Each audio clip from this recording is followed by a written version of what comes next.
Hi, good morning, Rhonda.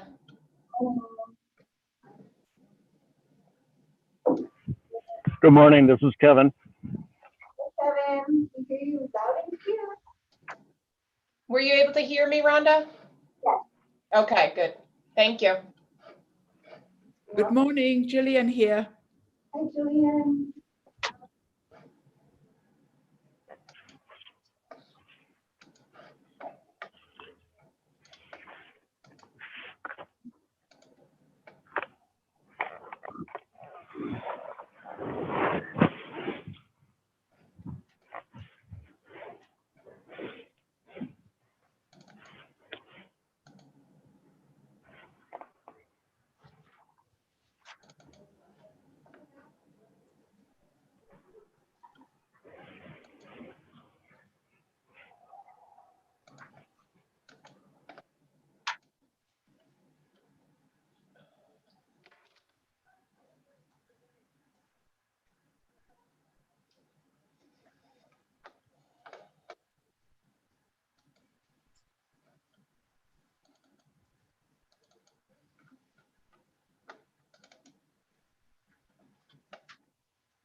So Erin, it's 10 a.m., but we need at least one more TAC member to join before we can start. Yep, I was watching the participants, but thank you, Rhonda.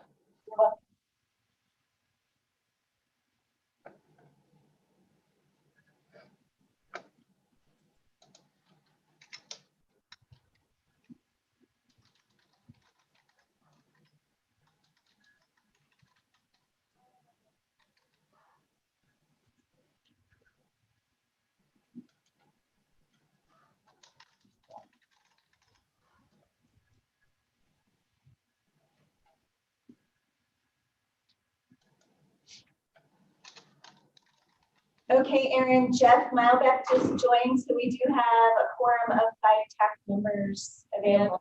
Fantastic. Then we will go ahead and call the meeting to order and do roll call.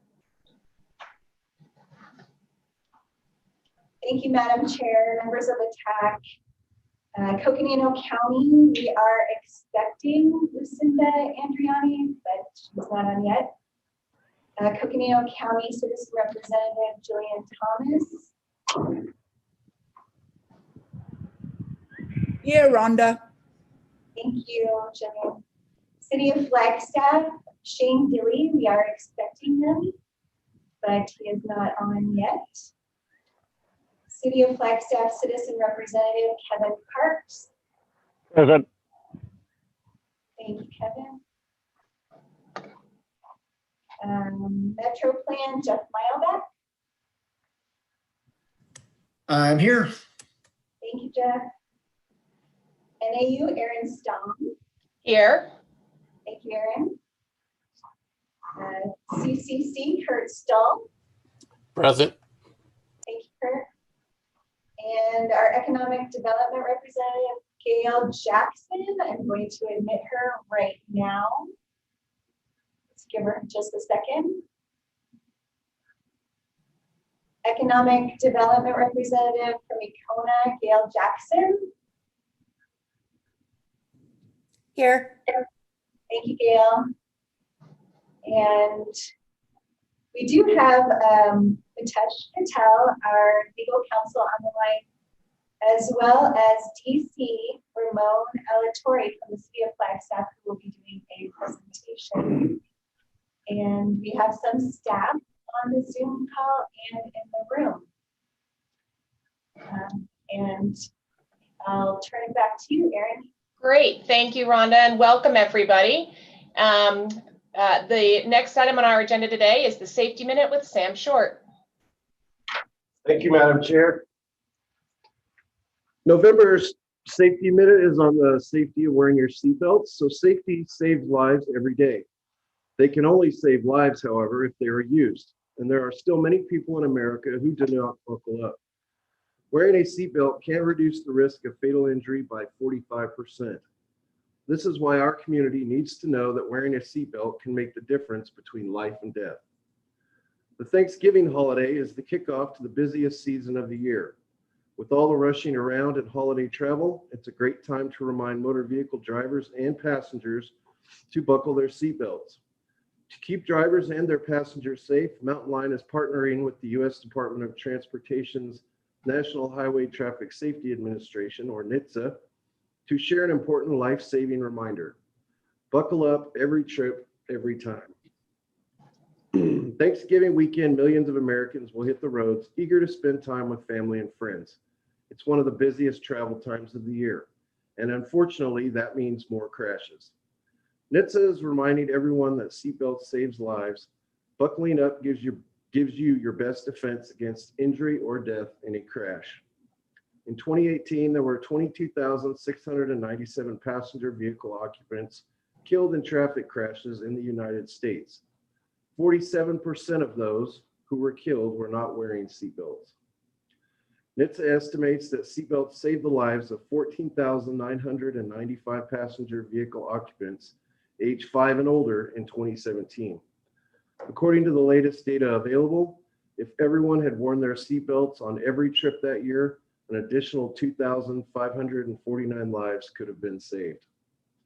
The facts don't lie. When you wear your seatbelt as a front seat occupant of a passenger car, your risk of fatal injury goes down by 45%.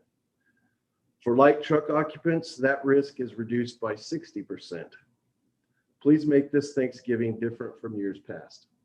Thank you and welcome to the November TAC.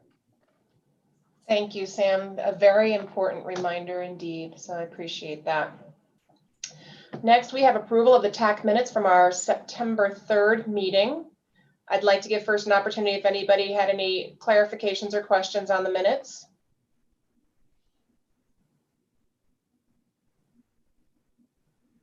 Hearing none, can I get a motion to approve?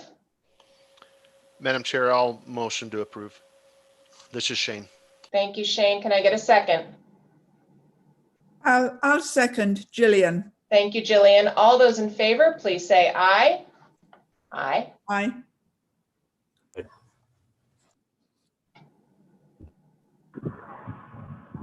I should probably ask people to say their names when they're doing that. I know it's harder in this environment. Any opposed to approving the minutes? Hearing none, the minutes are so approved. Our draft board business agenda, we have one consent item on the agenda. However, it is not fully ready yet to present to TAC, and that is our annual report. And so while the data is all pulled together, we are still wrapping up the team is still wrapping up the narrative. And so we are going to hold off on that one until next month. Our first discussion action item is a presentation on the City of Flagstaff climate emergency with Kate and Ramon. Thank you, Madam Chair. This is Kate Morley. I just want to take a moment to introduce Ramon DC Alatorre with the City of Flagstaff Sustainability section. He'll be presenting on the city's recently adopted climate emergency. And I think a big reason why we're having this presentation here at Mountain Line today is that transportation is one of the largest greenhouse gas emitting sectors for the city. And so to take action on the climate emergency will require changes to the way we do transportation. So with that, I will let DC jump into his presentation. Great, thank you, Kate. Can I just confirm that my audio is working? It is. Perfect. Great, thank you. I am excited to be able to present today. My name is Ramon DC Alatorre. I'm the Climate Engagement Coordinator at the City of Flagstaff. Nicole Antonopoulos is the Sustainability Director as well. And as Kate mentioned, excited to talk about the Climate Emergency Declaration and carbon neutrality. Next slide, please. So on June 23rd, the City of Flagstaff City Council unanimously adopted a climate emergency declaration resolution. And the language in the resolution was drafted and brought forward by the community. So indeed, we think that the real power of the climate emergency declaration has been and will always be the leadership, the engagement, and the support that's been demonstrated by our community. So with that in mind, we like to start these presentations by acknowledging some of the specific motivations that were explicitly referenced within the declaration itself, which do include a number of global events and major scientific reports. By referencing these events and reports, our community and our council have clearly communicated a recognition of the overwhelming scientific consensus on climate change and a commitment to local action for the benefit of both the local and global community. So the earliest event that was referenced within the Climate Emergency Declaration is the Paris Agreement, which was adopted in December of 2015 by over 190 countries. Paris committed to keeping global temperatures well below 2 degrees Celsius above pre-industrial levels, while also pursuing efforts to limit the warming to 1.5 degrees.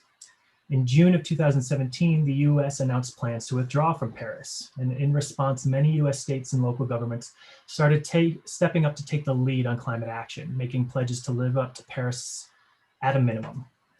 And Flagstaff was one such city. Indeed, in November of 2018, the Climate Action and Adaptation Plan was adopted unanimously by Council. Interestingly, 1 month prior to the adoption of what we call the CAP, in October of 2018, the International Panel on Climate Change released a special report on the impacts of global warming above 1.5 degrees.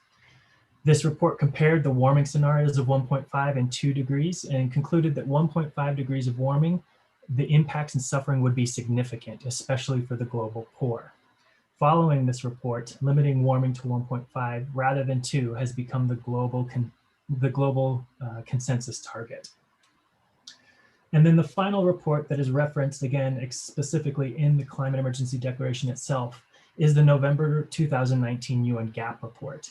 This report concluded that there is a large gap between what countries have actually committed to in terms of future emissions reductions and those that would be needed to meet the Paris Agreement targets. If I were to put this in terms of temperature, the report concludes that the inadequate commitments currently put the world on track for a devastating warming of 3.2 degrees.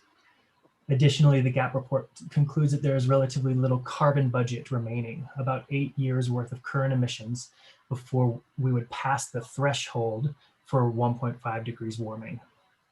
So again, by specifically referencing these events and reports, both the Flagstaff community and City Council have made clear the recognition of the overwhelming scientific consensus on climate change and have committed to local action for the benefit of both the local and global community.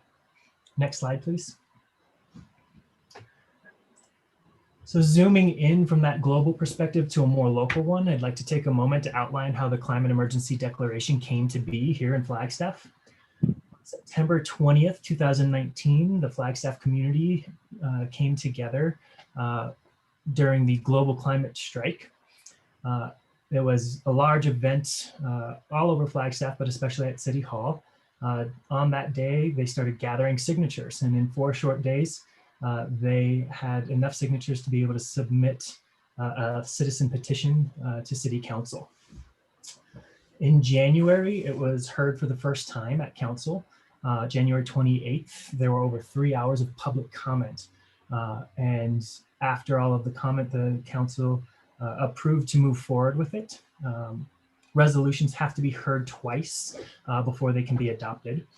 So it was heard the first time in January, and then there was a bit of a delay because of COVID, but it came back to Council for a second time on June 23rd. And at that point, it was adopted unanimously by council. Next slide, please. And so within the resolution, not only does it look backwards and give reasons and justifications, but it lists 8 major points about what we will be doing going forward.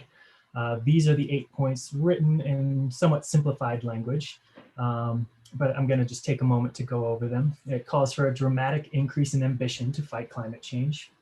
It calls for a citywide, community-wide transition. There are some cities around the country that have made climate plans that only address the municipality. Ours was written such that the community was asking us to take actions that address the whole community-wide emissions. It commits to educating residents and especially the youth. It underscores the need for full community participation. Point number 5, it commits to keeping vulnerable communities at the forefront of decision-making. This was a real emphasis for the council. They recognize that those that are most affected by climate change have contributed the least to it. It joins a nationwide call for mobilization. Indeed, Flagstaff is one of over 1,700 governments worldwide that have declared climate emergencies. And while we were the first in Arizona, Tucson has since joined us, following our lead. It advanced the goals of the Climate Action and Adaptation Plan, and I'll get to this in a bit more in the slides that come. And finally, it calls on all governments to institute the transition, trying to put pressure on other municipalities, states, and federal governments to take action. Next slide, please. So since June 23rd, the sustainability section at the City of Flagstaff has been relatively busy. We've been working to revise the Climate Action and Adaptation Plan because the initial plan had a emissions reduction goal of 80% reduction in emissions by 2050. And now the new goal is carbon neutrality by 2030. And again, I'll talk a little bit more about this in a slide upcoming. We re-engaged with the consultants that helped with the original climate action plan to arrive at some preliminary emission targets that would allow us to reach this goal of carbon neutrality by 2030. We re-engaged with the steering committee from the first CAP process and added some additional community members that had been part of the leadership from the climate emergency declaration effort. With the steering committee, we have been discussing how the preliminary targets may need to be adjusted to meet Flagstaff's needs, and we're working to develop Flagstaff-specific targets and strategies. We've been out in the community informing about the climate emergency declaration and gathering input. And on October 27th, we actually went in front of council to provide an update. This update included an overview of all of that above and also a summary of some of the guiding insights that were provided by the steering committee with a real emphasis on the need to commit attention and resources to equitable systems level solutions that will benefit and be accessible to the entire Flagstaff community. So an example of this thinking that we provided to council was acknowledging that a transition to electric vehicles is going to be integral to reducing emissions, but emphasizing EV adoption can be a distraction to other more impactful, equitable, and sustainable strategies. So therefore, the city resources and focus need to be directed at the harder work that will benefit and be accessible to the larger community, not just those that can afford electric vehicles. So rather than thinking about how to subsidize getting another car on the road, electric or not, our focus needs to be on transforming our city to support biking, walking, public transit, and all other forms of micromobility. I think this was an example that really connects to the work that you all are doing. Now that we've been to council and received some of their input, we are continuing to engage with the community. We expect to go back in front of council with more specific strategies, actions, and funding scenarios in February of 2021. Next slide, please. So part of our engagement with the community is to just make sure that everyone has an understanding of what is meant by carbon neutrality. So I'm just going to take a moment to touch on that. Carbon neutrality is the same as net zero emissions. And it recognizes that by 2030, we are not going to be able to reduce our emissions to zero. Our community will still have emissions. There will be some emissions coming out of tailpipes of cars. There will still be natural gas burned in this community. We will not be able to reduce all the way to zero. But what we can do is we can measure the emissions that are produced, and then we can offset them or sequester them.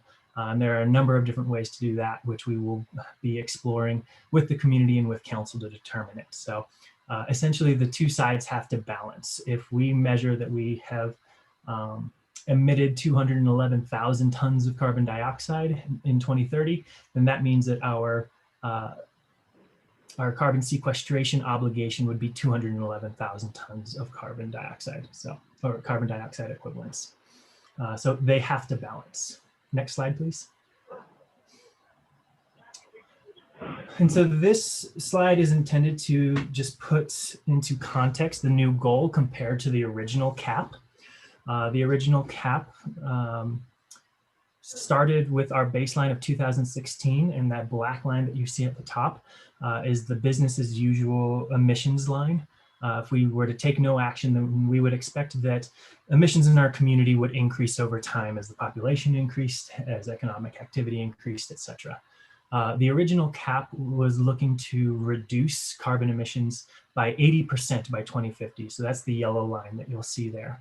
And now the new red line is putting into perspective what the new goal is. So the new goal, again, is carbon neutrality or net zero emissions by 2030. Next slide, please. And so this slide has now kind of shrunk that last slide so that the time horizon is only going to 2030.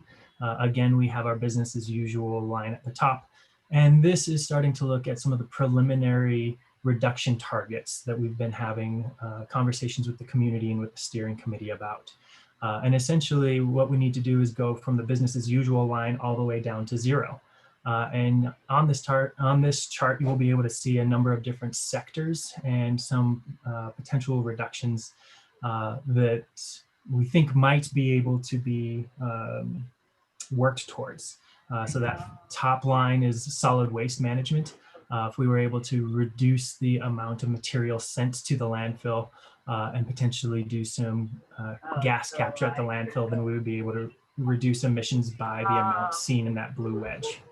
The next two are reductions that really connect to the transportation sector. So mode shift, reducing the vehicle miles traveled in our community by promoting biking, walking, and of course, public transit, as well as having cleaner vehicles on the road by an adoption of cleaner emitting vehicles. You'll see that this says 75% of vehicle miles traveled. That doesn't necessarily mean that 75% of vehicles owned in Flagstaff need to be clean or electric, but it does mean that the majority of miles driven would be clean or electric. So again, clean buses would be able to put a lot of miles on the road if people were able to leave their internal combustion engine vehicle at home. We also have reduction in targets in the building sector here. And then that final target at the bottom is that carbon sequestration or carbon offset target. And essentially, everything above the orange wedge there is looking at reductions in emissions. And again, we're not going to be able to reduce to zero by 2030. And so the orange wedge, therefore, picks up wherever the reductions leave off and bring it down to zero. And so currently with this model, we're looking at about 80% reductions as being our targets. And the final 20% would have to be met by carbon sequestration or carbon offsets. Now, these are preliminary targets. We may have to adjust the volume, as we say, on some of these. And so if we have to turn the volume down in any one of these sectors, then we'll have to necessarily turn the volume up in some of the other sectors or in the carbon sequestration. But no matter what, we need to go from whatever our emissions are down to zero in order to achieve carbon neutrality. Next slide, please. And so this slide here is meant to describe what we call bundles. And these are some strategies that kind of cut across sector a little bit. And they're kind of high level indications of what we need to do in order to achieve carbon neutrality. So the first three bundles of cleaner electricity, reducing building energy demand, and building fuel switching are all in the building sector. The next two, again, connect to the transportation sector, from reducing vehicle miles traveled to having cleaner vehicles on the road. We also know that we can get significant emissions reductions by reducing waste. And finally, we'll have to fill in the gap with carbon sequestration. We are using these bundles as part of a framework to have the conversation with the community. And in a little bit, I will mention a community survey that we've had open since mid-September. And if you were to take the survey, you would be brought through these bundles one by one in order to be able to learn a little bit more about them and also give some feedback. Next slide, please. And so this slide describes exactly that, the community engagement that we've been doing since June 23rd. We do have a survey up. I believe an upcoming slide has the URL for that survey. It will remain open until December 1st. So if anyone's watching and hasn't taken the survey, please do. We have over 520 responses so far. We're excited to continue to get community input. We've been hosting monthly climate emergency forums. We've been presenting at recovery roundtables. We've been going to community groups, presenting to city commissions, presenting today. Thank you very much. We've been on a media blitz trying to get the word out, not just on our social media, but we've also been in the newspapers. We've been on KNAU as well as CAF radio, trying to make sure that we are talking to different segments of our community. We've also made materials, including the survey, available in Spanish. Next slide, please. And so this slide has a couple of URLs that we wanted to just make folks aware of. The second one in particular would take you to that climate survey, which again is open until December 1st. And also just the contact information for folks in the sustainability department. We want to continue talking to groups. So, really happy to be able to talk to the TAC today. And if there are any folks here that are part of other groups and think that those groups would appreciate hearing from a sustainability staff member to give a similar presentation to this, we're also happy to have longer presentations where we can engage with the community and really get some feedback. Then please get in touch with us and we would be happy to do so. Next slide, please. I believe that's all I have. So thank you very much. Excellent presentation, Ramon. Thank you very much. Questions or comments for Ramon? This is Jeff Milbeck with MetroPlan. I have a question. Sure. And first of all, yes, great presentation. I really appreciate it. And slide 16, you have a graph that showed moving from like 800,000 of emissions to 0. And I looked at the transportation sector. There was a gray section. It looked like we needed to, the measure was for us to drop by about 150,000. It really just wasn't clear to me from that graph, and maybe I was misreading it, how much you're looking for us to drop, or is that really just an illustration to get our minds working on this problem? Great point. Thank you very much. Yeah, the graph is somewhat illustrative. However, if you kind of go into the backside of it, I'm sure I could put a more specific number on it. The total transportation sector in 2016, I believe, was a little over 330,000 metric tons of carbon dioxide. And so if we reduced vehicle miles traveled by 50%, that's going to be around 170,000 in reduction. And then if we have cleaner vehicles, probably another 100,000 or so. So my guess, back of the enveloping it without being able to open up the Excel spreadsheet right now, is that we're looking at something in the range of 250 to 300,000 metric tons reduction would be the goal when we're talking about these preliminary targets.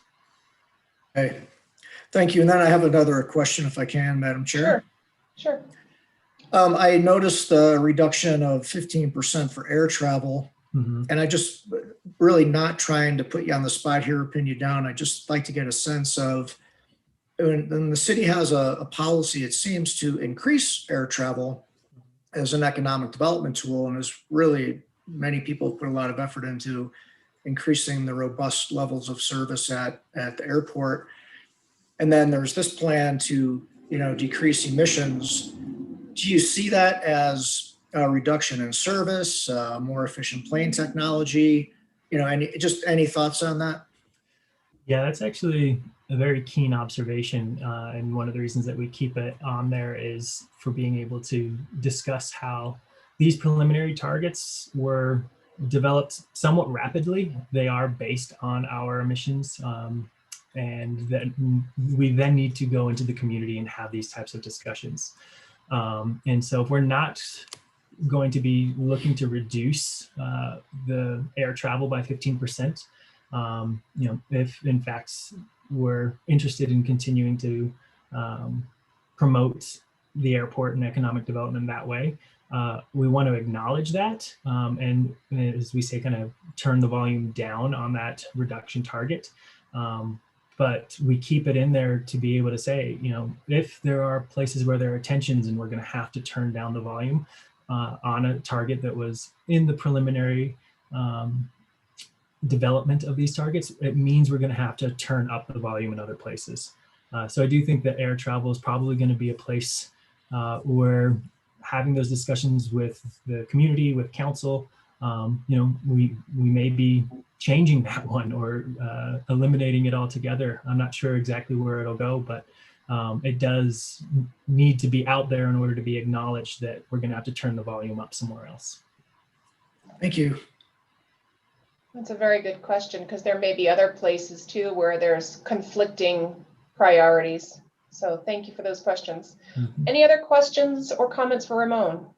Yes, Gillian here. Yeah, Jillian, go ahead. Obviously, the first thing going to my mind for an ability to raise the level is if we have all electric buses Mhm. on the roads in Flagstaff. And I mean, the mountain line buses, and I know, NAU buses too. I smell them. What is the realistic possibility of that? I'm not sure I'm the one to answer that question. Is there Kate or someone else might? I know that there's discussion and plans around electrification of the fleet, but I don't have the details readily at hand. Yes, and this is Busy Collins. Madam Chair, if you wouldn't mind, I can address that. Absolutely, Busy. Thank you. Thank you. So as part of the zero emissions bus transition plan, emissions were analyzed if we were to switch over to any technology that reduces emissions, and the battery electric bus that we have moved forward with does achieve the reduction of, I believe, the 2030 goal of 60%, and we do anticipate reaching the original 2050 goal of 80% as the electrical grid dreams. So we did anticipate reaching that high of a goal by 2050. Thank you, Busy. And while this is not an NAU meeting, I can share.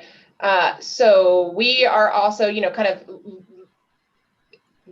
imitation is the highest form of flattery. And so we are also, NAU is trying to pull together our own zero emissions plan. Jillian, I think it's incredibly feasible. I think it's one of the things. Now, the time frame, that may be where we're still trying to figure that out, because obviously there's a significant investment for it. And I would just remind folks that NAU and Mountain Line currently have a project underway to develop a bus storage and maintenance facility specifically in the goal of moving to electrification of our fleets. So the design of that is specifically looking at what is the right type of energy, sustainable energy for both Mountain Line service as well as NAUs. So those are things that are currently underway, Jillian, and I think extremely feasible. Eventually, I can't go buying some buses tomorrow, but yes, so both of us are working on it. Thank you. I'm glad, because I think they are feasible, and there's something we can work on. There's not much we can do about the airport and the airplanes, but thank you very much. You're welcome. Any other comments or questions? Madam Chair. Yes, Rhonda. Gail. Oh, Gail, sorry, Gail's hand is up. Thank you. I Thanks, even Madam told her Chair. she was next. I saw her and she said, Gail, thank you for using the raise hand. And I know last meeting I asked folks to do that and I've opened it up. And if folks can do that in the future for comments today, that would be great. But thank you. Go, Gail. Super. Hi, DC. I wanted to provide some input specifically on the air travel. I know we've had this discussion before, and I appreciate that it's on the list. But I also think as you're going out and getting community input, it's important for the community to understand the importance of air travel to the business community. And I think that this climate emergency plan is somewhat in conflict with what businesses are doing right now. Many are dealing with minimum wage increases. Many are pivoting and trying to adapt to a global pandemic by putting in different ventilation to ensure that people are safe and continuing to provide jobs.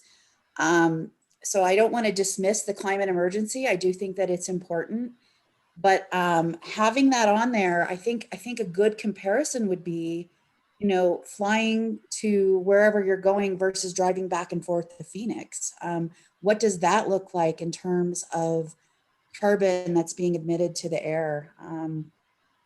I just wanted to throw that out because I think it's incredibly important, and I know a lot of businesses are struggling right now with, which area do they tackle? And, a lot of businesses, I've shared this before, they do have climate action goals as well. This is incredibly aggressive. WL Gore is our largest employer, corporate employer. They have a goal of 60% by 2030. This one is 100%. How do we work with businesses to ensure that we're working on getting to carbon neutrality together? And I think that that's a vast difference in percentages.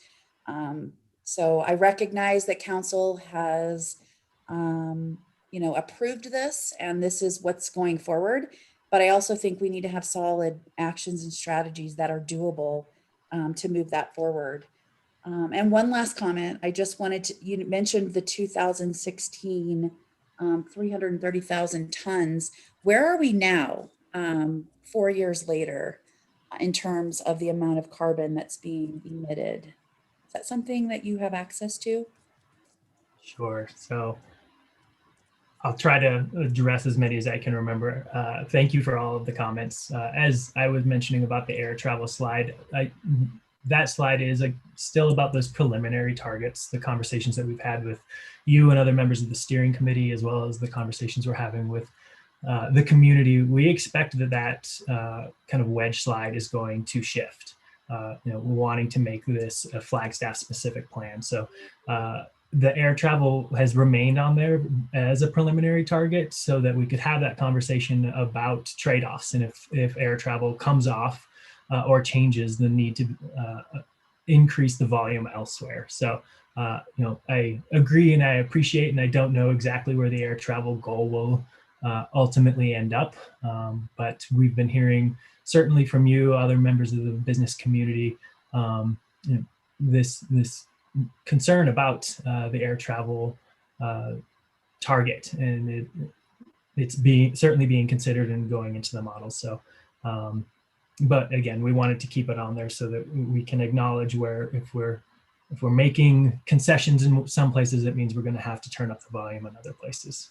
And certainly, our goal is not to make life harder on businesses. We're also hopeful that this will be, a business and job creation opportunity. I know that there were quite a few conversations with the steering committee where there was opportunity seen to be able to have jobs and economic activity as a result of taking climate action. And then finally, I think the last question was about transportation emissions. So we had our 2016 was our baseline year. 2018 was pretty similar in terms of transportation emissions. 2019 we're actually working on now. and expect that to come out. And then 2020 will be the year that I'll be exceptionally fascinated by to see what the impact of COVID was. But we're always about a year behind because we need the entire year needs to happen, and then we need to be able to go and get the data. So far since 2016, it's been relatively consistent. We adopted the original cap at the end of 2018. And we were starting to have data for 1 year since the passage of the cap, but there hasn't necessarily been a whole lot of action specifically in the transportation sector since the original adoption. So I think we're probably moving along that business as usual line so far. Thank you very much for all of that information. Shane, you've got your hand up. Thank you, Madam Chair. Just first and foremost, Ramon, thank you so much for being here with us this morning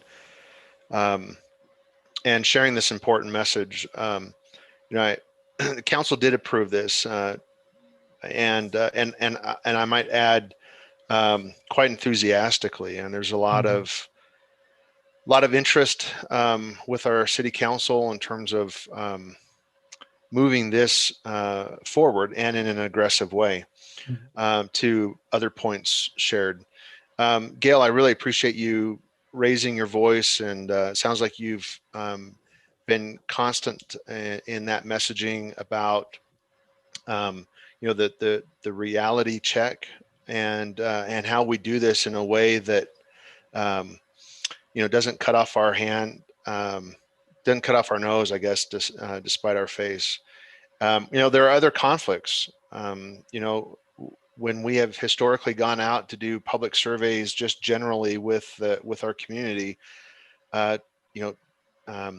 traffic congestion is always ranked extremely high, and I think that's manifest by the fact that our community continues to approve the transportation taxes to expand our network and address things. So that, in one hand, is promoting circulation of traffic, and how does all that jive with our climate action adaptation plan and the emergency status of things? So all of that is very much on the radar for our city administration, sustainability program, our city council, and the way we are going to find ourselves navigating through all of this is to continue to have these types of conversations that Ramon is bringing forward today, and likely will continue to do with other stakeholder groups and interest groups in the community. So just wanted to throw that out there and acknowledge all that's been said. And again, I express my gratitude to Ramon for being here this morning. Thank you. Thanks, Shane. Not seeing any other hands up. Thank you again, Ramon, for presenting, and we'll move on to our next item, which is considering, thank you, is the first FY21 budget revision. Heather.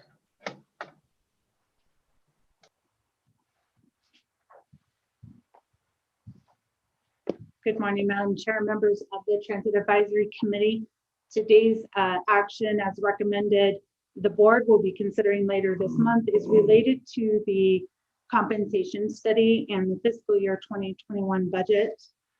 If you'll recall, at the time of the budget adoption, we included for exempt staff's compensation plan adjustment to be included in contingency, with those staff members only receiving a 1% COLA on July 1, and that then a recommendation would come back to the board to revise the budget and allow us to introduce the outcome of that compensation study if the transit tax revenues were above those current projections at that time. So here's a quick synopsis of that recommendation, that the transit tax must be at least 1% higher than the projection at the time of the budget, as measured at the end of the first quarter, and it would allow us to give those staff members 50% of the identified adjustment effective with the first pay period at the end of that measured quarter. So that would mean that staff would be eligible for 50% as of October 1. We have received an update from the city of Flagstaff on the transit tax collection, and I have circled in red the change between the budget projection of revenues versus the most current projection of revenues, which I received from City of Flagstaff's finance department around October 21st. And you can see that we are now, the projection for 2020, I'm sorry, the actual for 2020 was 8% above where it was at the time of the budget, and then averaging about 3.5 or higher in the current fiscal year and the next 5 years. In recognition of that exceeding the 1%, we are proposing to go ahead and move budget capacity of $40,000 and change from contingency to our staff wage and related expense line items for those exempt staff members. The change to the budget would allow us to give 50% of the identified wage adjustment to those employees. We will subtract the 1% COLA from that adjustment, and that wage would then be effective October 1st going forward. So we would retroact anything from today backwards, I'm sorry, from the date the board adopts it backwards to October 1st, but it is not retroactive to the beginning of the year. And so that's my recommendation, and I would be happy to answer any questions. Thanks, Heather. Shane. Thank you, Madam Chair. Hi, Heather. Good morning. How are you doing? I'm good. How are you, sir? Good. So Heather, what percentage of your employees fall under this exempt category? About 20%. The rest of staff were given their pay increases on July 1st. Okay. And all staff got the 1% on July 1st? No, sir. We completed a compensation study last spring, and all hourly employees were given the full adjustment to bring their wages to market, to competitive market as identified in that compensation study. Exempt staff were given only 1%, and the remainder of the outcome of that compensation study was delayed as outlined in an earlier slide. Gotcha. So all the hourly staff got their compensation adjustments per the study, plus their 1% COLA on July 1st. It's just the exempt staff that got just the 1% July 1st, and then their compensation adjustment was delayed dependent on the outcomes of the budget tax. Is that correct? We did not offer a COLA to anyone that received their full compensation adjustment. We offered COLA only to those employees that had the delay, and then we will subtract that COLA from their adjustment, because our intent was only to give the compensation adjustment 100% this year. There was no additional COLA. Thank you. Sorry, I appreciate you clarifying that for me.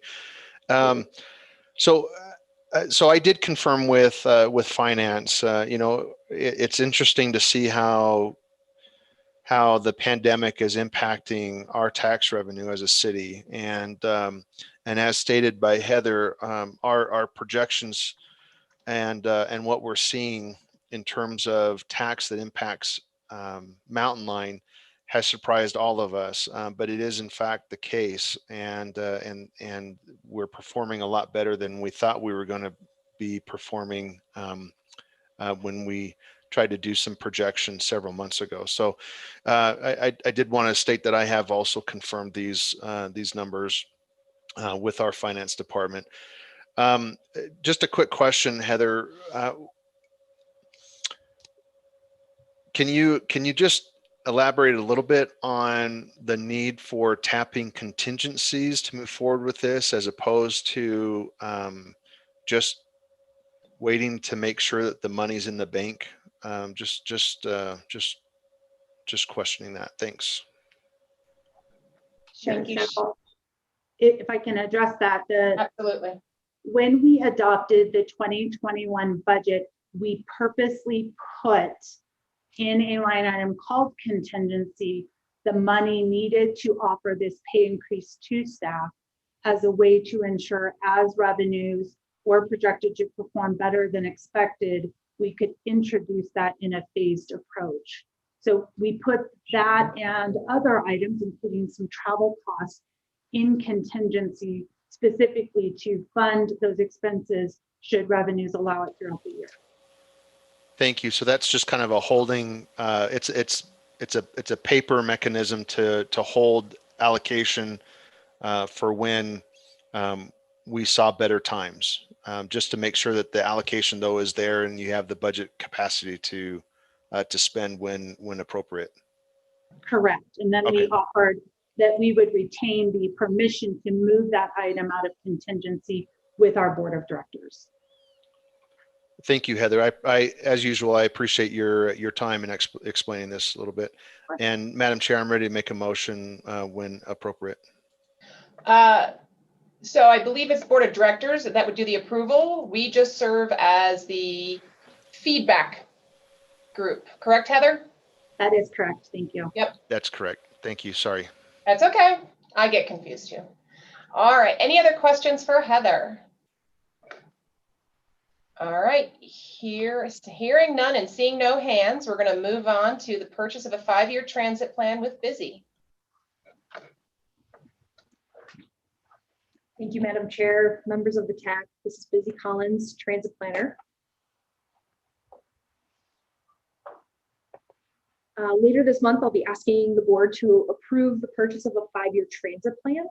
And this is based on the presentation at the October advance, where staff presented on the current plan that's in place that was adopted in 2017, and reasons why staff thought the update is needed at this time.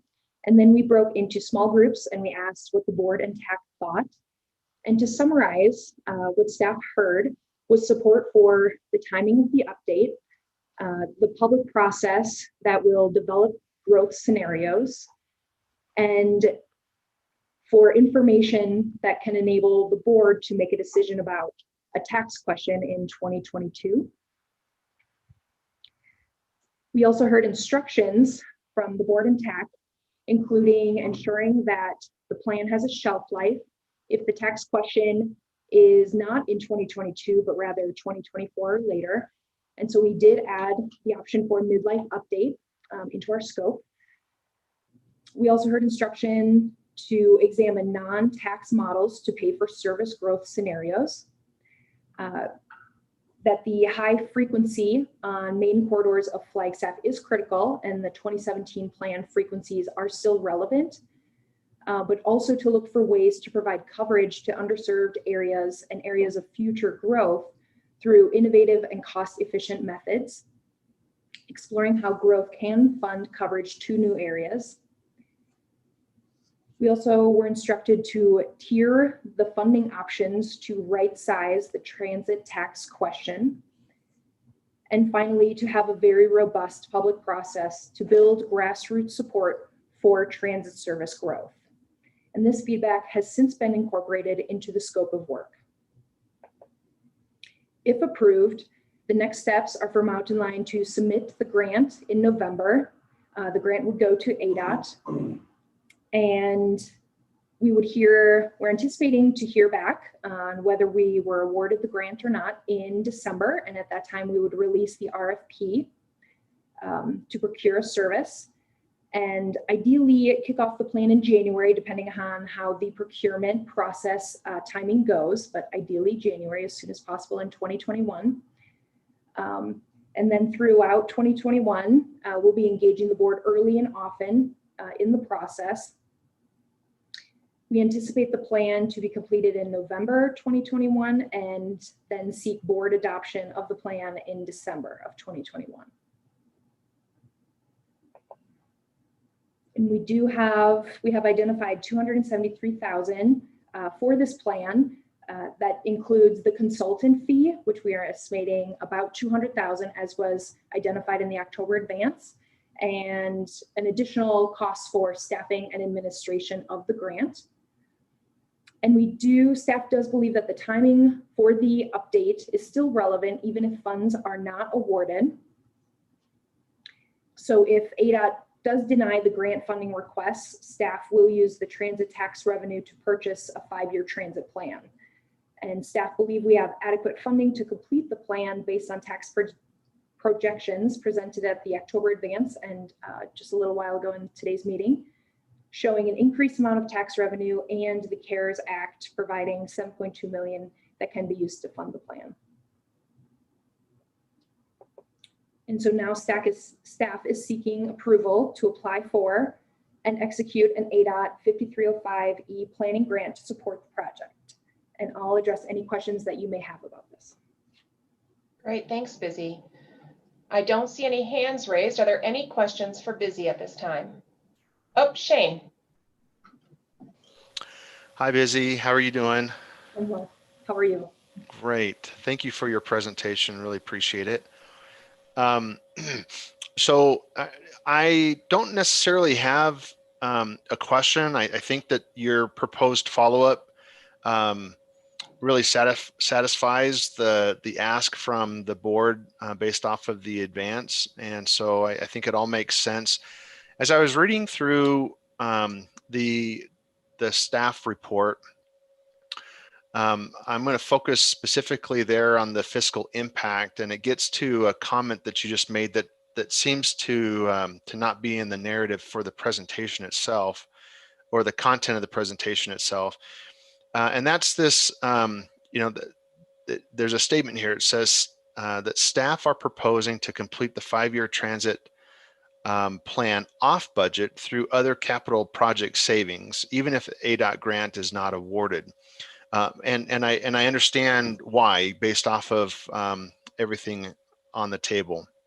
Anticipated cost for the consultant is $180,000, split between 3 fiscal years, so on and so forth. So I get all that. My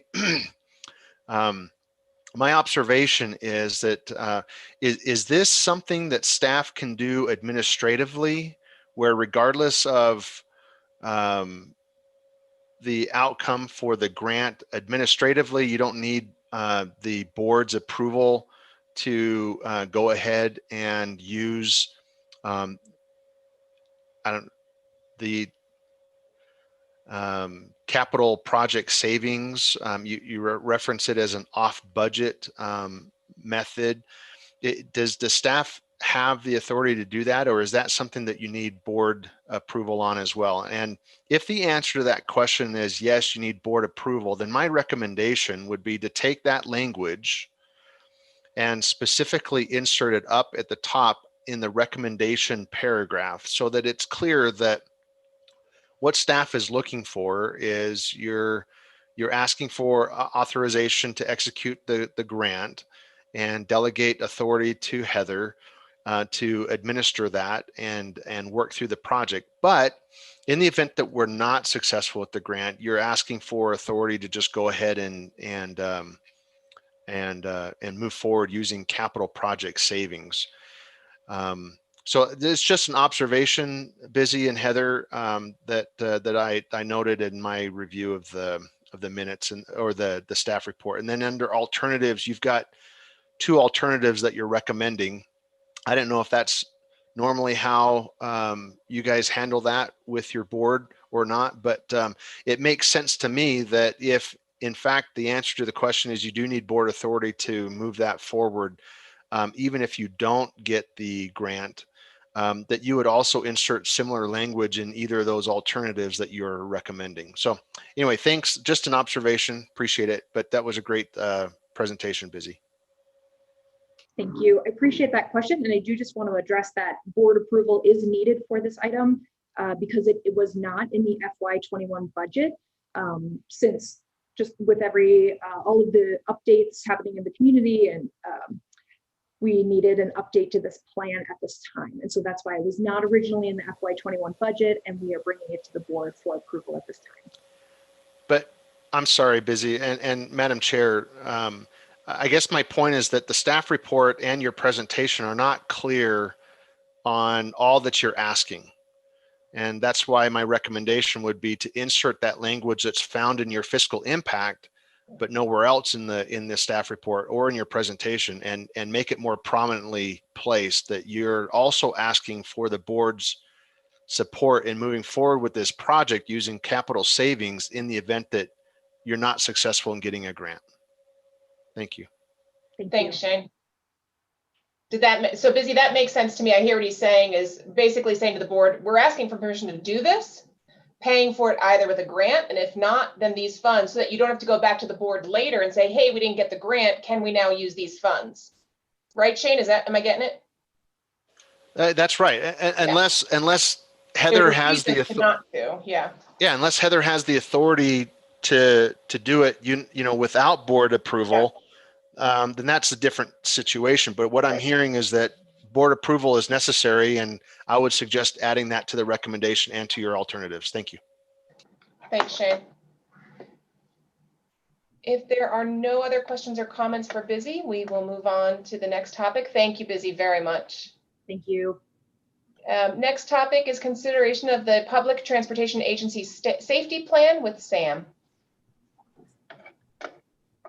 Thank you, Madam Chair. Good morning, members of the Transit Advisory Committee.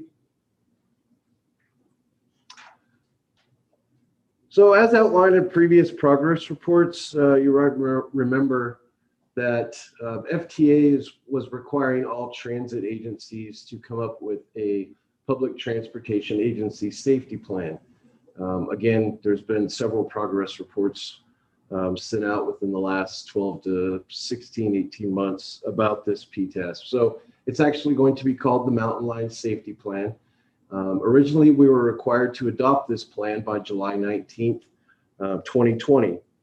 So in the spring of 2020, COVID-19 pandemic arrived, and transit systems across the country began to prepare to provide safer transportation for their employees as well as the passengers. So pretty much everything got put on hold. At that time, several months later, the FTA realized that most transit agencies wouldn't make the deadline of July 19th, 2020. So they extended the safety plan adoption date to December 1st of 2020. So we will be asking the board to approve this plan later in the month. I believe Rhonda did send out a rough draft to the Transit Advisory Committee this morning. So we will be getting a finalized copy of the safety plan to the board on November 18th. We'll also provide a copy of that safety plan to the Transit Advisory Committee at that time. So what I wanted to do is give everyone a high-level overview of some of the key components in our Mountain Line Safety Plan. So one of the key components is that in the safety plan is that it establishes who's responsible for safety within the organization. So essentially that is everyone. FTAs related that in many investigations in the past, the buck, so to speak, always stopped at the safety department. So in your safety plan, they want you to make sure that you make it known that the safety plan is a top-down safety plan, which means it starts with the CEO and general manager, and it goes all the way down to the person that was just hired off the street. So everyone is responsible for safety at Mountain Line. It also defines each staff's roles and responsibilities as it relates to safety. So for example, the CEO or general manager, one of her responsibilities would be to make sure that the personnel have the funds and the employees to carry out the safety plan. Safety performance targets are established in the safety plan by using performance data from the previous 5 years. So for example, one of our safety targets would be to have 0 fatalities. In the past 5 years, Mountain Line has had 0 fatalities. So it'd be reasonable for us to expect to have 0 fatalities again this year. We'll also do everything we can by mitigating safety hazards to make sure that we do reach that target. So another key element in the safety plan is the safety management policy statement. This statement describes our safety objectives and how we will achieve those objectives. For example, supporting safety management including all departments in safety, top down again, defining every staff member's accountabilities and responsibilities, provide workshops, training, and a big component throughout the plan is the employee safety reporting program.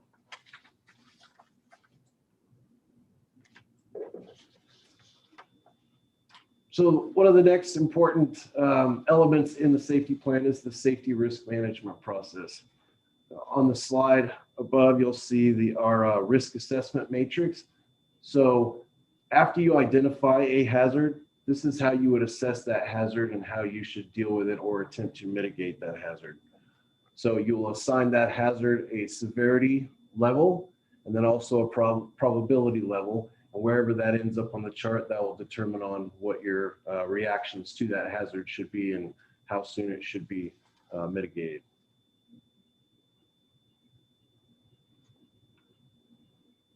The safety assurance section in the safety plan is another key component. This section basically outlines how we are going to evaluate our compliance with our own policies and procedures as it relates to safety, and also allows us to assess the effectiveness of current safety mitigations that we currently have. And if they're not working as they should, then we need to reevaluate those mitigations and come up with something that will be more effective. So we do not have a recommendation at this time, but does anyone have any questions? Any questions or comments for Sam? Seeing no hands, thank you, Sam, very much. That's good that we're moving along with just having a better safe environment. Thank you. Thanks, Madam Chair. Next item is Kate with the Consider the Downtown Connection Center update. Thank you, Madam Chair. This is an update on the Downtown Connection Center to go over our kickoff meeting and then some of the project risks that are starting to pop up as the project continues. So first of all, we have kicked off officially with AECom and the designer on the project, both with an internal team and a stakeholders committee that involves representatives from the community, including Southside neighborhood members, La Plaza Vieja residents, a transit rider, the Downtown Business Association and the Chamber, as well as some of the city stakeholders who have an interest in the development of the property. So not from the regulatory viewpoint, but Park Flag, who has parking on the property, as well as Parks and Rec, who would be interested in maintaining hardscape civic space that occurs at that property. So very exciting. At this stage, we're really just focused still on the programming of the site and what the different uses of it will be. These committees will meet about 5 times over the next 8 to 9 months with the architect to refine the programming and the design of the concept for the site. So here's a little bit of what that schedule looks like. They'll meet several times up to when we formally submit plans to the City of Flagstaff for concept review, and then also address comments received from the City of Flagstaff before going forward with the final CUP application that will go all the way to the City Council instead of just planning and zoning. It's a little bit of the time frame that we're looking at. And right now, like I said, the major conversations that are coming up are related to programming. And what is occurring is as we dive into the project, like most projects, you start to realize that you have limited space and that our project also has a firm budget capacity, which is the amount of the grant. We don't have additional budget that we can tap into to expand the budget for the Downtown Connection Center. So ultimately, the committees are going to work through these decisions and try to come up with recommendations, but it will be the Mountain Line Board and the City Council through the site plan approval and any potential future lease agreements that will ultimately determine what the programming of the site is as we look at those trade-offs. And so here's a little bit to show you the conversation that we're having. So in the box up on the right, you see all the programming opportunities that are on the table for consideration on the site. And then you also see the site we're looking at, as well as how much space we think the Mountain Line's use of a Downtown Connection Center and the bus maneuvering areas for 15 bus bays is going to take up. And then what is left for us to start having these conversations about how that space should be filled. And so the two big ones that come to the table, just to put it out there, are really the conversation between civic space and parking. Park Flag really wants to see the parking that's there remain, and as repark all the spaces that are there. Members of the community in the area are really interested in seeing this great civic space. And so that's the main trade-off that we're looking at this point in time. The other risk, as I'll call it, that's occurring on the site is related to the Rio de Flag, which has some contract delays. Originally, I believe they expected to have a construction contractor on board in October. That hasn't occurred yet. We don't have a final timeline at this point in time, but our original estimates for completion or for needing to be off the site for the Rio de Flag construction were next fall, so 1 year from now. That's now being delayed, but we don't know how far out.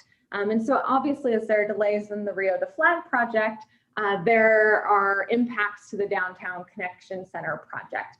And so we're looking at ways to make sure that the DCC can continue to move forward, working with the City of Flagstaff staff on opportunities and how we can make that happen.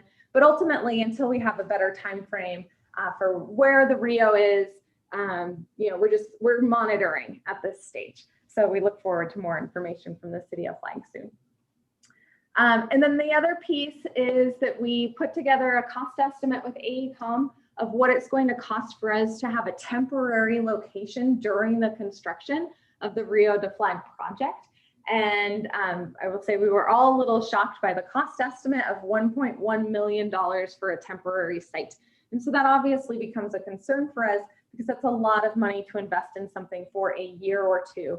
And so any way that we can bring these costs down is definitely going to be attractive to Mountain Line. And quite honestly, most of that is for the surface parking area for the buses. It's not not looking at the admin office or the comfort station space. It's really just about having the demo of the warehouse building and then the temporary maneuvering areas for the buses. So with that, that's a very brief update of where we're at. I expect a lot more to come in the next couple months and that this will be a pretty regular item in front of TAC and board. But I'm happy to take any questions on what was presented or status of the project. Thanks, Kate. Questions, comments for Kate? Seeing and hearing none. Thank you, Kate. Next on the agenda is consider the Bus Rapid Transit BRT project in relationship to the Milton Corridor Master Plan. Kate. Great, thank you. I do see a member, Billy. Oh, sorry, Shane, go ahead. Madam Chair, you're good. I was late to pushing the button. Listen, before we get into this BRT, I wanted to acknowledge Kate. She is so disciplined in her efforts to move and advance the ball on this Downtown Connection Center.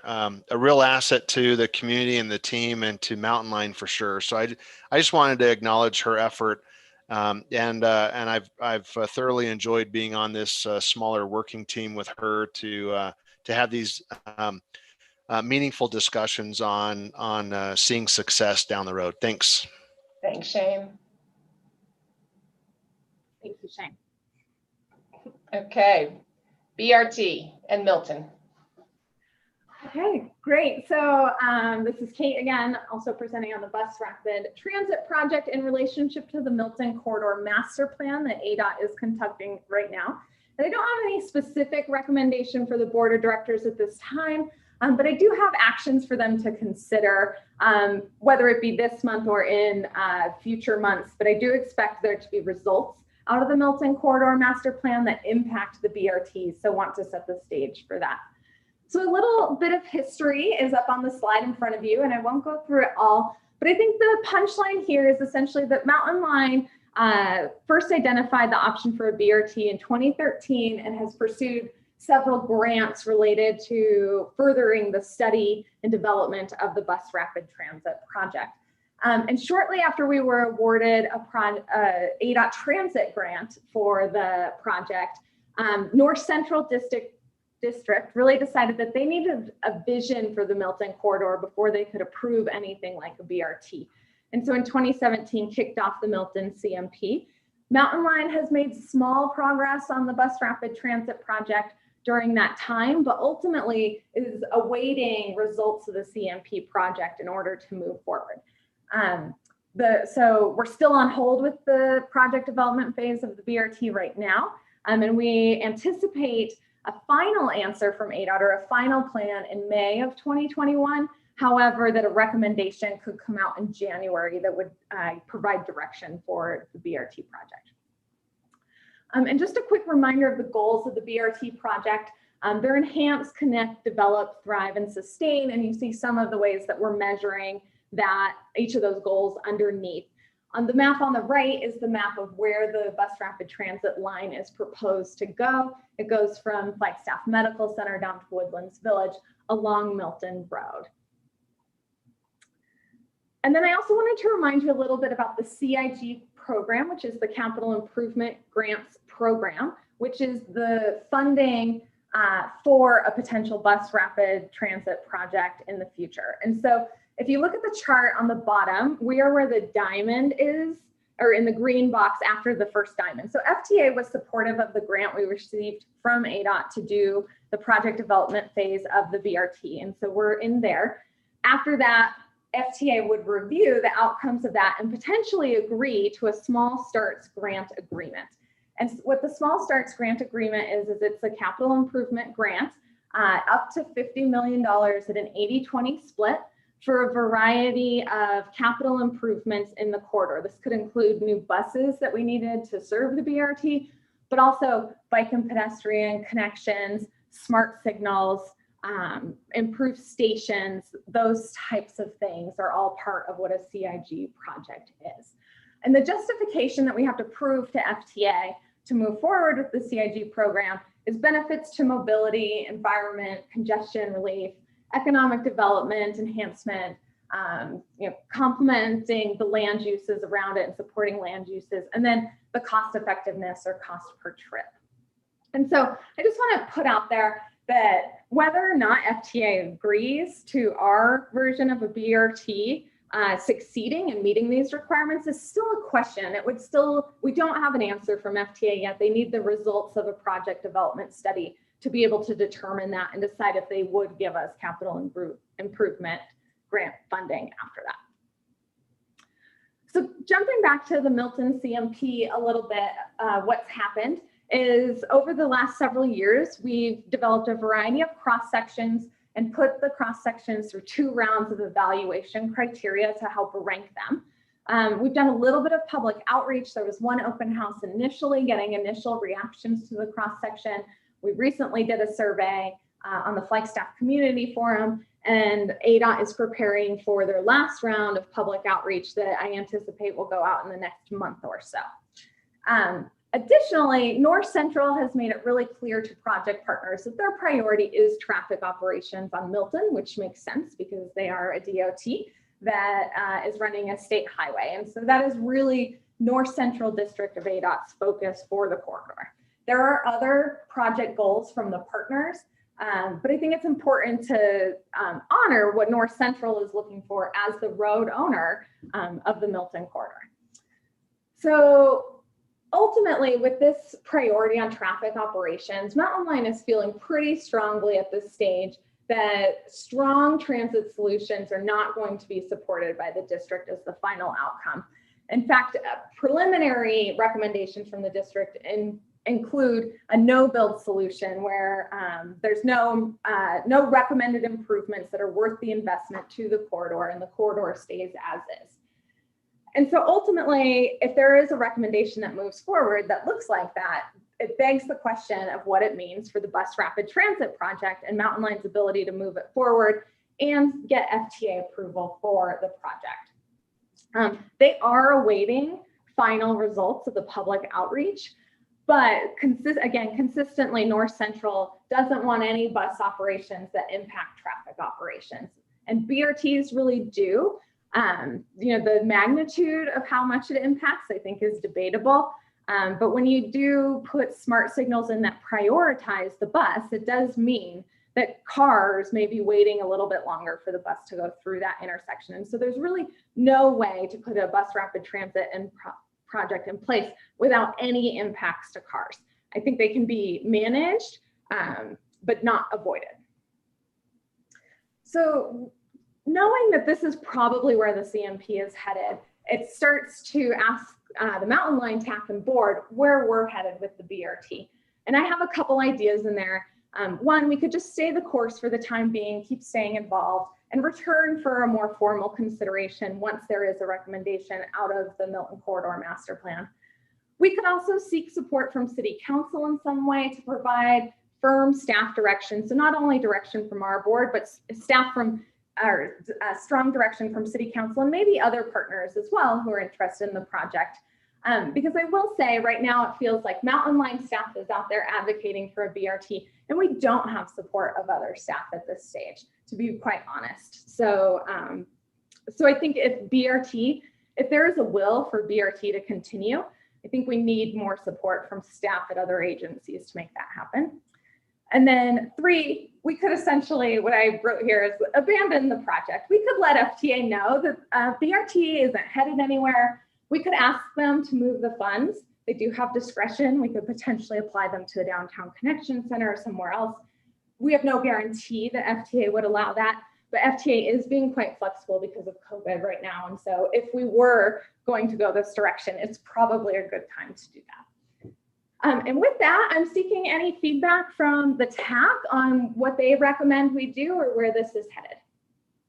Thanks, Kate. I do have 2 questions. You kind of touched on one a little bit. So, I mean, I don't know that I would say abandon it just yet, but how long might you wait?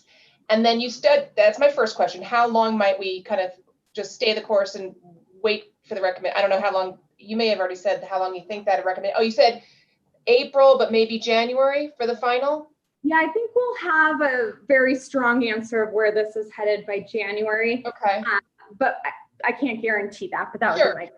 And then you kind of mentioned like a downtown connect, like where the funds might go. It would be interesting to see more ideas flushed out about where those funds might be invested and what improvements that might yield in lieu of a full BRT. So those are just, you know, I'm not asking you to give me a list of projects now, but maybe for the next month's meeting, it might be interesting to see what else you guys have that could really benefit transit and move it forward.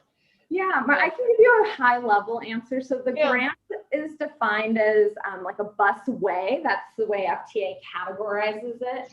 The more that we can keep with something that is like a roadway bus improvement, the easier it is going to be to get FTA to allow us to transfer the funds. So when I say DCC, it would be much easier. It might be very possible to get FTA to put the funds into the redevelopment of Phoenix Avenue and or a light at Phoenix. The Caspar intersection would be a good one. It is design money. It is not construction money. So really design of a roadway would be our easiest transfer of funds. Okay, thank you. That helps. All right, we've got some hands. So I'm just gonna go down the list as it's in order on my participants list. So Shane. Thank you, Madam Chair. Kate, thank you. Quick question. What's been your general update to the board relative to the CMP? The fact that there was an initial push by ADOT to have a no build as a recommended step forward by all of the agency partners. Has the board been updated on all of that, and what's your take on what you're seeing and hearing? Secondly, your slide that's up right now, will to support BRT. I'm curious. Option number 2 or item number 2, bullet number 2, says seek support from City Council to provide staff firm direction. How do you see or envision that helping the BRT cause as it relates to infrastructure that's owned by ADOT? And then I have one more thought that I want to put on the table after I hear your response to those 2 Great. questions. Yeah, so this is the first that our board will hear about the ADOT CMP recommendation for a no build. So that really has just come out in like the past month or so, maybe 6 weeks at the most, that's where that was headed. I will say from my perspective, and our chairs have heard this, from my perspective, a no build scenario is not something Mountain Line wants to support. We do believe that there are improvements that can be made to the Milton corridor that are worthwhile. Like even if it's not a widening project per se, pedestrian crossings are important to transit riders. Those types of things we do believe should be included in a final solution. But this will be the first time the full board hears this and has this conversation. Related to item 2, we've been around about this one as well, because ultimately the road is not a city road, it's an ADOT road. And I think where I'm at with this project is if the BRT is going to survive, there has to be political will behind it. And that's where I think that the city council becomes important. But ultimately, it's then the Mountain Line board and city council board and maybe Metro Plan and other partners as well, having the conversation with ADOT about what the future of that roadway looks like and what the community wants. So it's only a step in the process. I don't think that city council support means we get a BRT. But I do feel like right now it's not clear how much political will is behind the project, and Mountain Line staff needs some more firm direction. And if there is political will, we need the support of the partners who have the political will when we're having conversations with ADOT, which I don't think is there right now. Thank you, Kate. I appreciate that. And it helps to explain what's intended in that number 2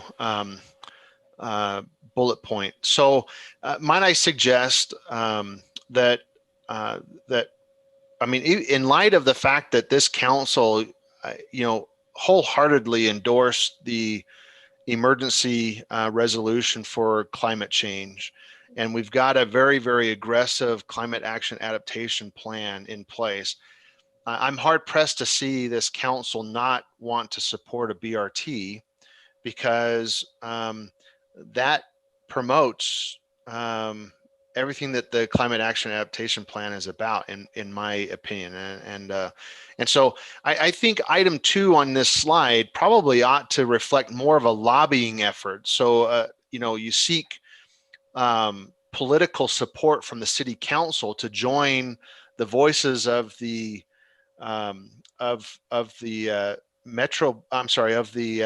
Mountain Line board in lobbying the powers that be at the state in support of a BRT.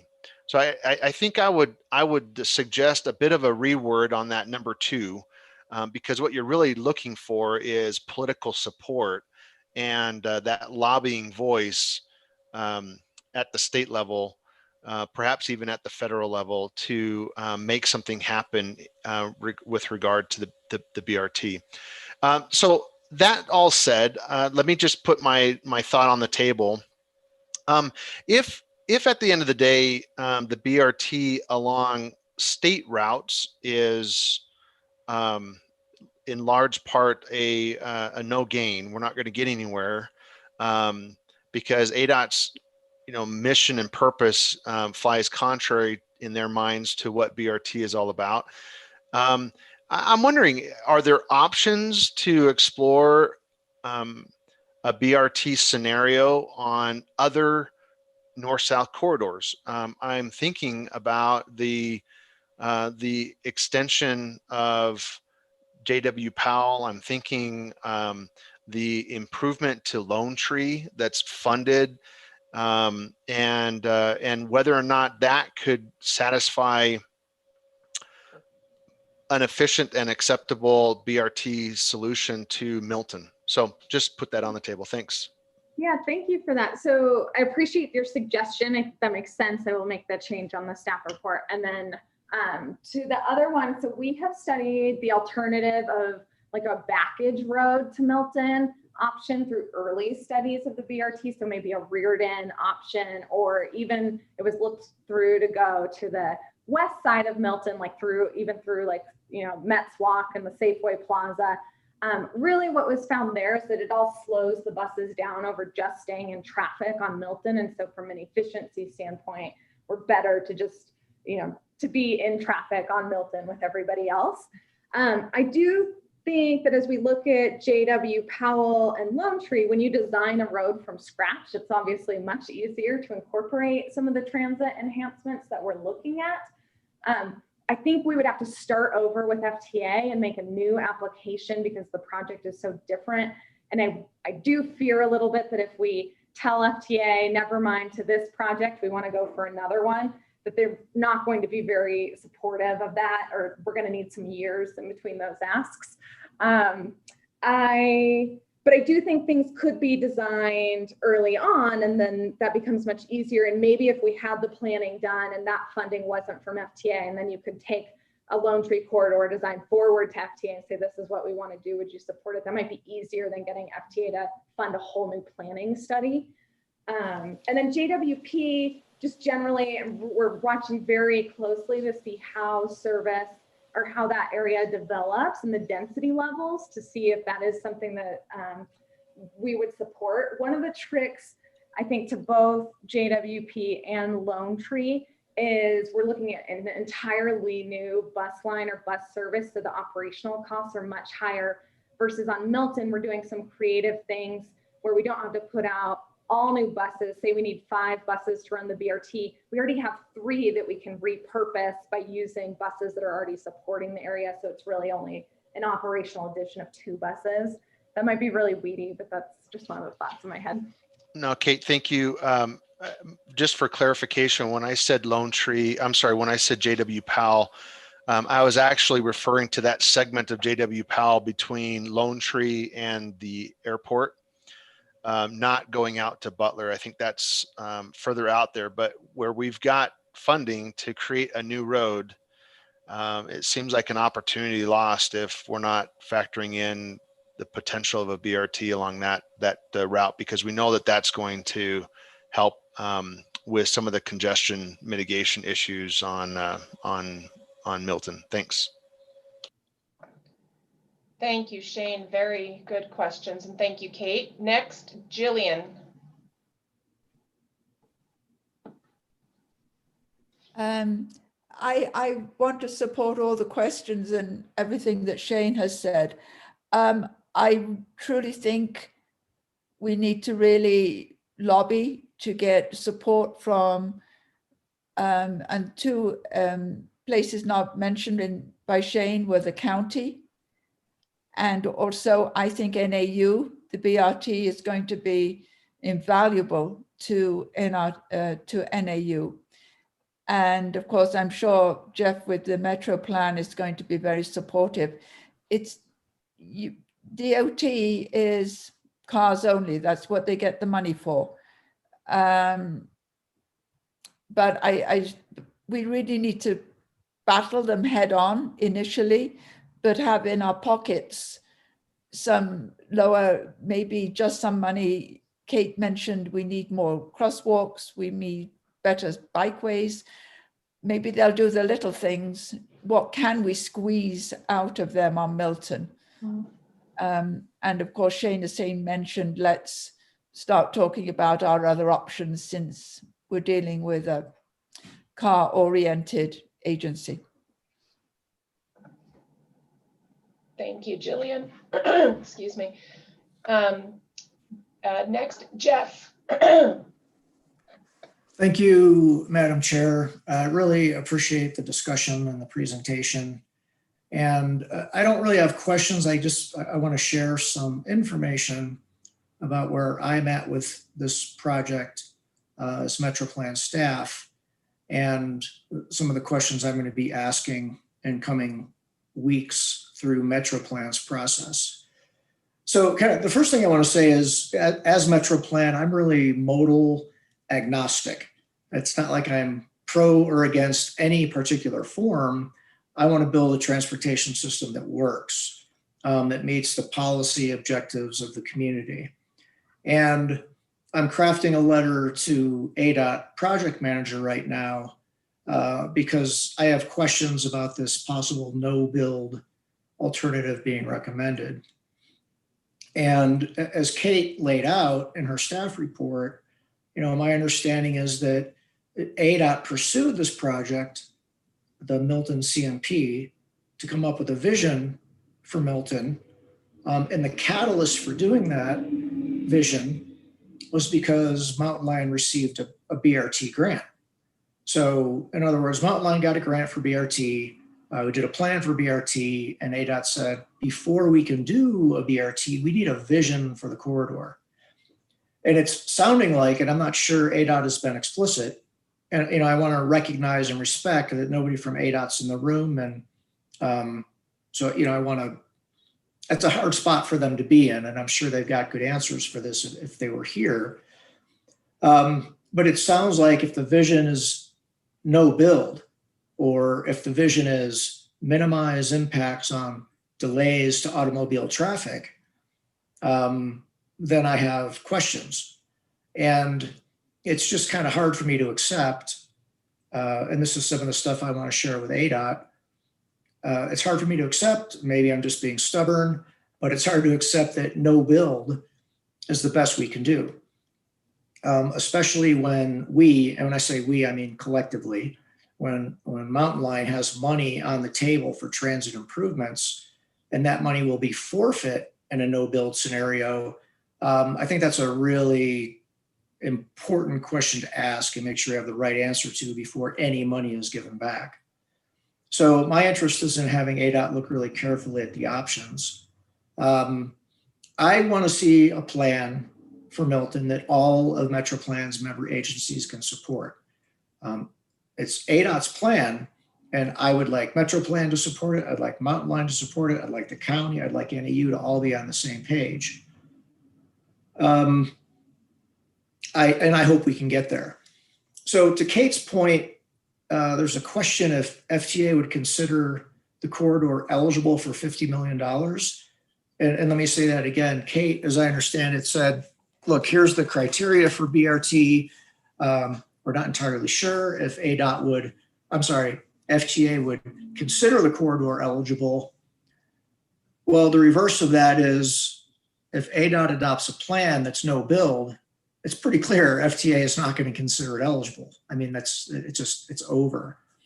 So I want to send this letter to ADOT with some of these key questions and give ADOT staff a chance to respond to that, to know what's coming, and then have a discussion at the next MetroPlan Technical Advisory Committee meeting that Kate serves on. That's November 18th, and have a discussion on November 19th at the MetroPlan Management Committee meeting, because Heather serves on that committee and Shane serves on that committee, and just kind of keep this open. And I know I've talked a lot, but I'll just kind of end with this. It seems to me that, technical staff are charged with coming up with solutions that meet policy direction. So in other words, if there's a policy direction to minimize delays in automobile traffic, so be it. That's maybe the solution. But if there's policy direction to reduce emissions and identify a climate emergency, well, that's a very different technical solution.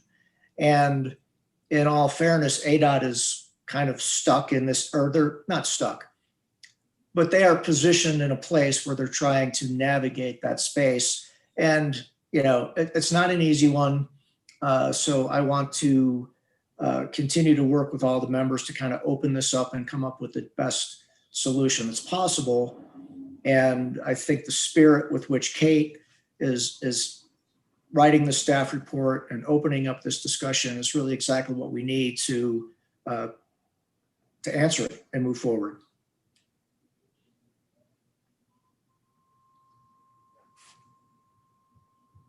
Sorry, I was muted. Thank you, Jeff, very much for all of that information. That is helpful to know. Kevin. Thank you, Madam Chair. First of all, I want to thank both Kate and Jeff for the policy insights being provided from both of you, because in fact, I think that is what we need to make informed recommendations.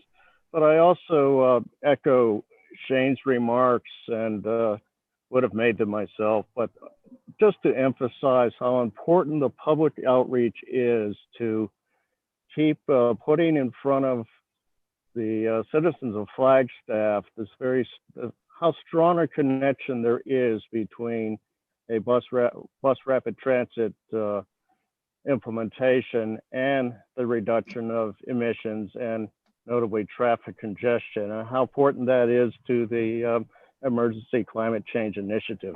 That's it. Thank you very much. Thank you, Kevin. Are there any other final questions or comments for Kate on BRT? Okay, I don't see any new hands, and so we will move on. And I'm being mindful of our time, but I think we'll make it. Next is the APTA, American Public Transportation Association Health and Safety Commitments Program. Jackie. Good morning, Madam Chair, members of the TAC. Thank you. I will make this quick. This is just an informational item. Could you go to the next slide, please? So APTA, the American Public Transportation Association, put together a task force, a COVID-19 recovery task force.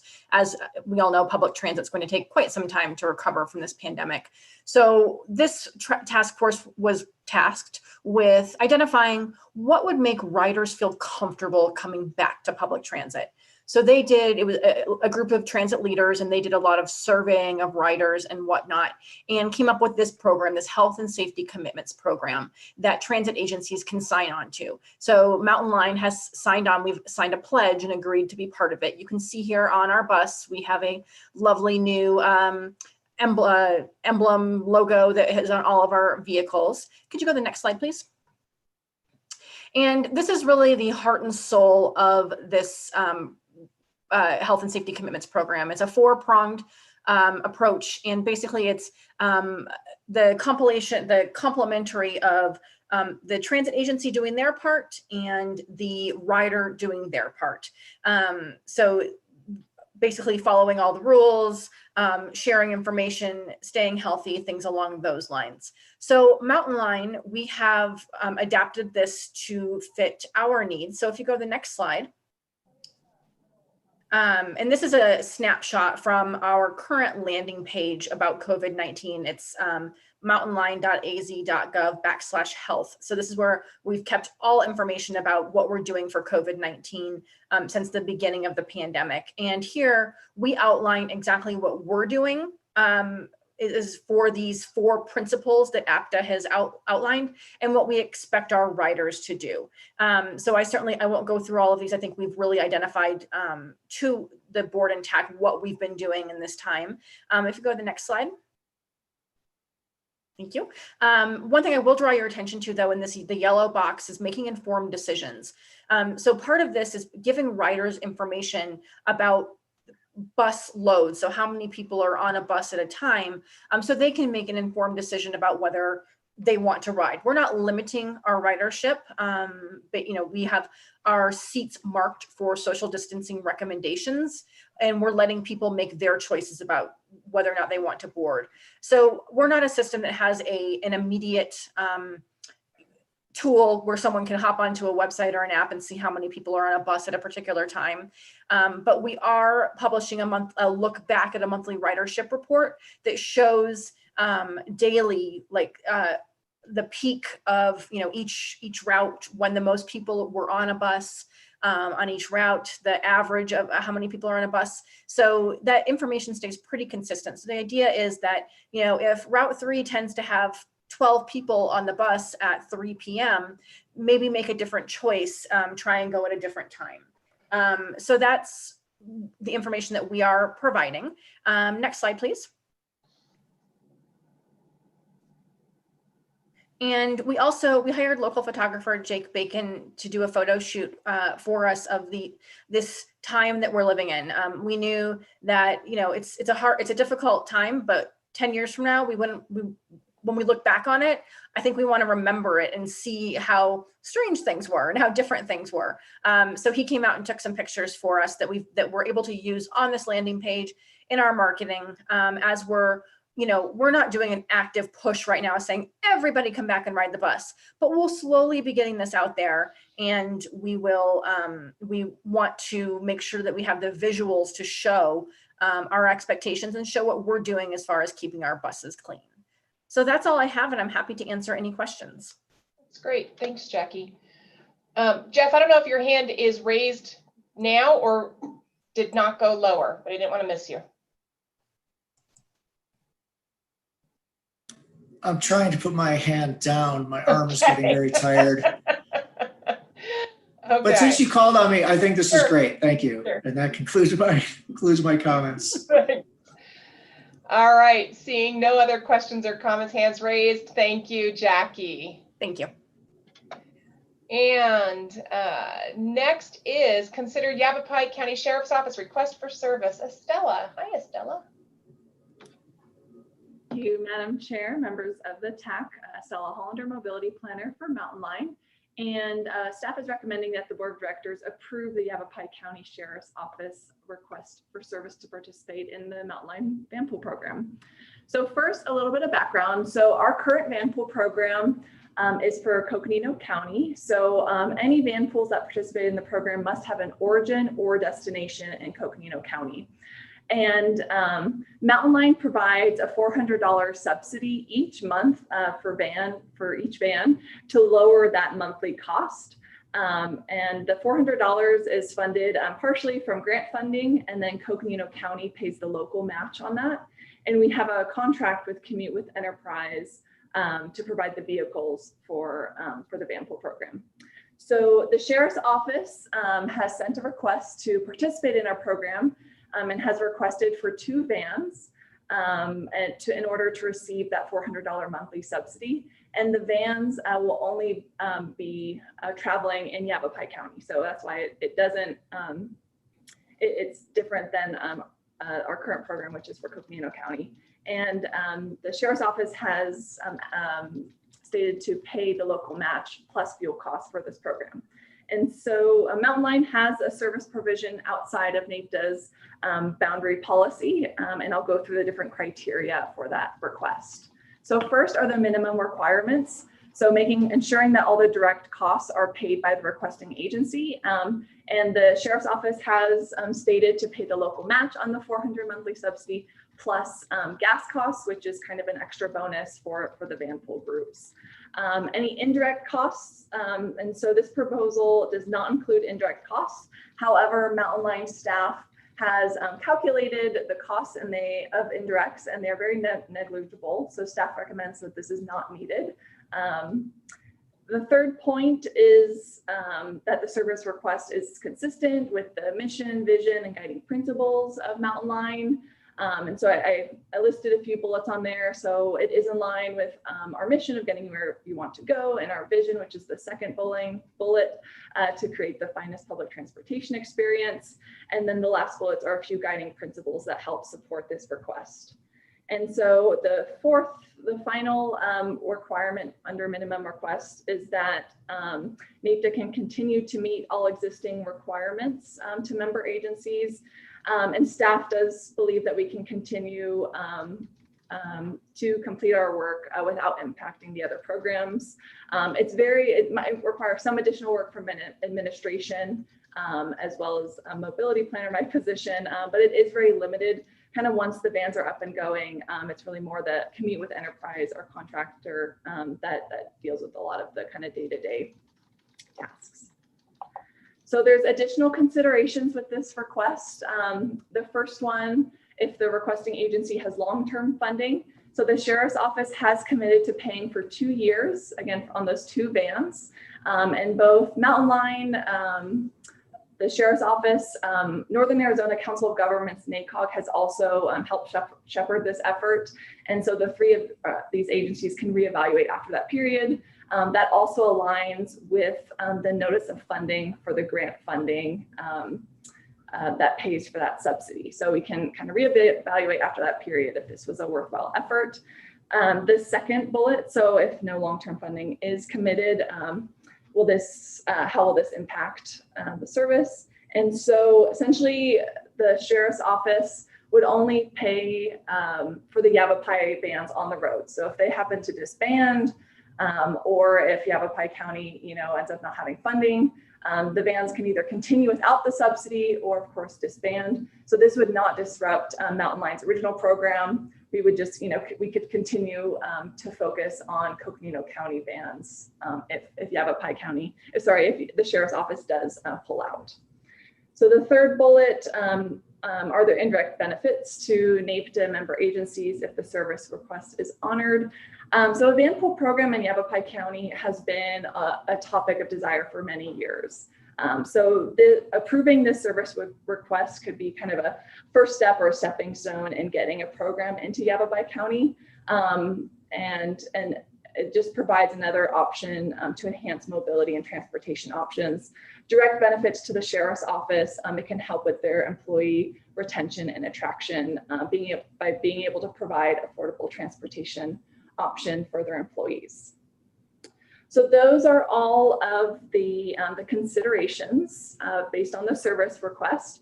So again, we recommend that the board approves this service request. And now I'm opening it up for any questions or comments. Thanks, Estella. I just want to make sure you'd be transporting their staff, right? Not necessarily their guests. It's just a joke. Correct. Yeah. Thank you for that clarification. So it's intended for their employees. Let's see. I don't think I see any hands. So if there are no questions, thank you, Estella. Thank you. All right, just a reminder, progress reports are expected to be reviewed prior to the meeting, and that if anybody has any questions or comments on any progress report, now would be the time to ask, raise your hand. And so the progress reports included the COVID reopening plan, the update on the August service changes, Mountain Express service for this winter, grant award notification, campus bus facility project development, equal employment opportunity, federal fiscal year workforce utilization analysis, delegations of authority. I do know Heather does have some current events for today, but are there any questions on any of those other progress reports? Seeing none, we're going to move to Heather. I just have one point. So I want to make sure. So Shane did message me. He has to take off for another meeting. But Rhonda, I believe we would still have quorum, correct? Do we need 5? Is that right? 5? Correct. Okay. And I think we've got 6 or 7. Okay, great. Thank you. Heather, go ahead and take us away. All right, as we close out the meeting, I'd like to just share a couple current events with you. We did return to fare collection as indicated at the advance, and that has gone smoothly. Our driver barriers are operating as we expected them to. Additionally, we did offer free transit on election day. We felt it was part of our duties to help people reach their voting locations without a transportation barrier. We have begun our preparations for the winter season. So staff have completed our annual checklists. We have our snow tires on, we have Insta chains in place, ready to go. Our snow blowers are ready. So let the snow fly, they say. Leadership has begun the process of identifying policies, procedures, and training to ensure that we continue to be an organization that supports diversity, equity, and inclusion in all facets of our business. We have been working with Coconino County Stronger as One and are scheduled to do mental health first aid training for all staff. So that will take place in the next coming weeks. And we really felt this was an important tool for our operators and staff on how to navigate sometimes difficult and challenging situations where mental health contributes. We reported at the October meeting that we had a Casper intersection virtual open house on October 28th. And I wanted to let you know 6 members of the public attended. The project was well received, and we did have just a few clarifying questions. A couple of good news points. We have worked with on several projects, and we're closing out grants for our first last mile study, our US 180 study, as well as fare strategies. Those projects have been open for roughly 2 years, so we're glad to get those finished out with 100% of funds spent. We are currently, Kate's team is developing a proposal that we want to present to the developer of Sky Cottages out on Old 66. And that would look at how to extend Route 8 to Woody Mountain, and then have that developer potentially contribute or pay for that service in exchange for free fare for the residents. And then I wanted to share with you, we did a pumpkin decorating event for our staff, and these are the submissions that we received.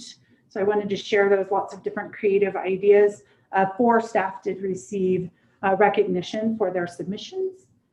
And we also did Halloween costumes. And these were staff that chose to dress up for that event. And lastly, we are partnering with the City of Flagstaff, Coconino County, and Flagstaff Family Food Center to host a virtual Stuff the Bus event from November 16th to the 22nd. And we will be sending more details out on how you can participate and support that event. And that's my very quick rundown of some current events. Thank you, Heather. I really hope whoever did the pumpkin pie, that is the most creative submission I've ever seen for a pumpkin decorating contest ever. So I hope they won. What does the sign say? Help me, I'm being eaten. Fantastic. I love that one. Very creative. Any questions for Heather? All right, I don't see any hands. And so our next meeting will be December 3rd. December? Yeah, geez, December. Oh my gosh.